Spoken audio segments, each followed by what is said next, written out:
Hello friends, मैं पुरुषोत्तम technical जाजी channel में आपका बहुत बहुत स्वागत है। हमारे बहुत सारे फ्रेंड का क्वेरी था कि हम अपना जो होस्टिंग है उसको कैसे चेंज कर सकें, लाइक होस्टिंग प्रोवाइडर जो है उसको कैसे चेंज कर सकें। बिकॉज हमारे पास में सबसे बड़ी चीज़ें होती है कि हमारे पास में डेटा नहीं होता।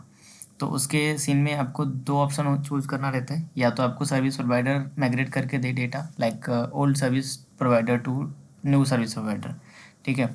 अदरवाइज आप खुद अपना डेटा अपने पास में कलेक्ट करके रख सकते हैं, जो कि आपका खुद का डेटा है। उसमें दो चीज़ें पार्ट आती है, मेन चीज़। एक तो हमारा ईमेल का डेटा आता है, दूसरा हमारी वेबसाइट का डाटा आता है। तो वेबसाइट का डेटा तो आप मैनुअली भी जा करके निकाल सकते हैं, बट जो मेन आपका ईमेल का डेटा होता है वो माइग्रेट करना थोड़ा सा डिफ़िकल्टी होता है। तो इसके लिए आप जनरली सर्विस प्रोवाइडर को ही बोल देते हैं कि आप उनको माइग्रेट कर दीजिए। तो उस सीन में आपको क्या करना है कि सबसे पहले आपको अपने जो सी पैनल है, आपके अकाउंट है, उसका बैकअप एक लेना होगा, ठीक है। तो मैं आपको वो चीज़ प्रोसेसर बताऊंगा कि आप अपने सी पैनल का फुल बैकअप कैसे ले सकते हैं, ठीक है। आइए हम इस सेशन को कंटिन्यू करते हैं। अभी मैं अपने सी पैनल में लॉगिन हो गया हूँ, जो हमारा example.com था उसके अंदर। और हम अभी देखेंगे, थोड़ा सा स्क्रॉल डाउन करेंगे तो यहाँ पे आपको फाइल का सेक्शन दिखेगा, फाइल्स का। फाइल्स के अंदर ही आपको यहाँ पे एक बैकअप का ऑप्शन मिलेगा। इस बैकअप के ऑप्शन पे आपको क्लिक करना है। यहाँ पे जैसे ही आप क्लिक करेंगे बैकअप के ऑप्शन के ऊपर, तो यहाँ पे आपको फुल बैकअप का ऑप्शन आएगा, ठीक है, फुल बैकअप। और नीचे यहाँ पे एक देखिए बटन आ रहा है, download a full account backup. आपको इस download a full account backup पे क्लिक करना है, ठीक है।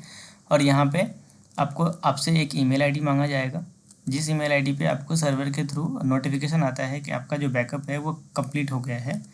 जब आपका बैकअप कंप्लीट हो जाएगा तो ठीक है। अदरवाइज अगर आपको ये नोटिफिकेशन नहीं चाहिए तो आप इसको नो कर सकते हैं, to not send email notification of backup completion, ठीक है। फर्स्ट आपका यहाँ पे बैकअप डायरेक्टरी है, बाय डिफ़ॉल्ट आपको होम डायरेक्टरी आता है। अगर आपको किसी दूसरे लोकेशन पे सेंड करना है, लाइक आपका इसी सी पैनल के अंदर डेटा स्टोर नहीं करना है, लाइक वो बैकअप क्रिएट नहीं करना है, ठीक है, तो आप एक अपने FTP सर्वर पे भी सेंड कर सकते हैं। वो यहाँ पे ऑप्शंस है, ठीक है। हम अभी अपने होम डायरेक्टरी की बात कर रहे हैं, हम अपने होम डायरेक्टरी में ही क्रिएट करेंगे, ठीक है। नेक्स्ट आपको कुछ नहीं करना है, सिंपल जनरेट बैकअप पे क्लिक करना है, सिंपल जनरेट बैकअप पे क्लिक करना है। मैं अभी जनरेट बैकअप पे क्लिक कर रहा हूँ। तो यहाँ पे देखिए जैसे कि आपको एक मैसेज आ जाएगा कि full backup is progress. It means कि हमारा जो बैकअप है वो अभी जनरेट हो रहा है, ठीक है। और जैसे ही हमारा ये बैकअप जनरेट होगा, अगर आपने ईमेल आईडी को सिलेक्ट किया होगा, ईमेल आईडी एंटर किए होंगे, तो आपको एक सर्वर के थ्रू ईमेल आ जाएगा कि आपका जो बैकअप है वो रेडी हो चुका है। तो आप आकर के उसको डाउनलोड कर सकते हैं। मैं अगेन यहाँ पे गो बैक पे क्लिक करता हूँ और चेक करता हूँ कि हमारा बैकअप रेडी हुआ या नहीं। जब हम गो बैक पे आ गए तो अगेन हम यहाँ पे जैसे देख पा रहे हैं कि ये हमारा बैकअप जो है वो रेडी हो चुका है। तो सिंपली मैं इस फाइल को डाउनलोड कर लूँगा, यहाँ पे क्लिक करता हूँ और ये हमारा फाइल जो है वो डाउनलोड हो जाएगा, ठीक है। तो ऐसे आप अपने फाइल की बैकअप बना के रख सकते हैं। ये जो फाइल रहता है वो भी मैं आपको लोकेशन दिखा देता हूँ। मैं अगेन अपने सी पैनल में आ गया। सी पैनल में आने के बाद आपको फाइल मैनेजर में जाना है। जब आप फाइल मैनेजर में जाएंगे तो यहाँ पे देखिए ये आपका बैकअप का फाइल बना हुआ है। ये देखिए ये आपके फाइल मैनेजर के अंदर बैकअप का फाइल है। इसको आप सिंपली राइट क्लिक करके डाउनलोड कर सकते हैं। ये डाउनलोड का बटन है, यहाँ से भी आप उसको डाउनलोड कर सकते हैं। एक मैं आपको सेफ साइड बता देता हूँ। जब आपकी फाइल जनरेट हो जाता है और आप डाउनलोड कर लेते हैं तो मैं आपको रिकमेंड करूँगा कि ये बैकअप का जो फाइल है वो आप डिलीट कर दें। बिकॉज़ क्या होता है कि आपका जो स्टोरेज है, ठीक है, वो आपका लिमिटेड रहता है सर्विस प्रोवाइडर की तरफ से। तो वो आपका जो स्टोरेज जो भी बैकअप ने लिया हुआ है उसका यूज़ नहीं है वहाँ पे, बिकॉज आपने फ़ाइल जो बनाया था उसको डाउनलोड कर लिया है। तो आप उसको डिलीट कर सकते हैं, उसको डिलीट कर दीजिए। दूसरा आपको बेनिफिट ये मिलता है कि जितना कम से कम आपके वेबसाइट के ऊपर फाइल होगा, आपके फाइल मैनेजर के अंदर फाइल होगा, उतनी ही ज़्यादा फास्ट आपकी जो वेबसाइट है वो रन करेगी। बिकॉज उसको उतना कम फाइल को रीड करना होता है। इट मीन सर्वर के ऊपर लोड उतना कम होता है, ठीक है। तो इसके लिए मैं आपको रिकमेंड करूँगा कि बैकअप जनरेट हो जाए आप उसको डिलीट कर दीजिए। यहाँ पे तीन चीज़ें होती है जनरली। एक पार्शियल बैकअप आता है, एक तो फुल बैकअप जो हमने देख लिया ऊपर, ठीक है, जो फुल बैकअप का ऑप्शन हमने चूज़ कर लिया, इसमें फुल बैकअप आता है। इट मीन्स अकाउंट के सारे डिटेल्स, सारे फाइल्स, ईमेल्स के फाइल, डेटाबेस, कॉन्फ़िगरेशन, सारी चीज़ आ जाती है।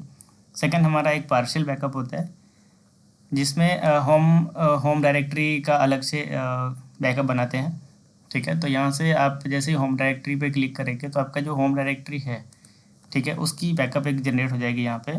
सेकंड आता है यहाँ पे डाउनलोड माईएसक्यूएल डेटाबेस बैकअप। अगर यहाँ पे कोई भी आपका डेटाबेस होगा तो यहाँ पे नीचे आपको डेटाबेस शो करेगा, आप सिंपली उस डेटाबेस पे क्लिक करके आप उस डेटाबेस का बैकअप ले सकते हैं। तीसरा यहाँ पे ऑप्शन आता है डाउनलोड ईमेल फॉरवर्डर। तो जो भी आपने अगर ईमेल फॉरवर्डर बनाया हुआ है, ठीक है, तो उस डोमेन पे यहाँ पे क्लिक करेंगे तो उस डोमेन का जो भी ईमेल फॉरवर्डर है वो डाउनलोड हो जाएगा, ठीक है। अगर आपने कोई ईमेल फ़िल्टरिंग बनाया हुआ है, ईमेल फ़िल्टर्स लगाया हुआ है, बनाया हुआ है, तो उसका ऑप्शन यहाँ पे आएगा बैकअप लेने का।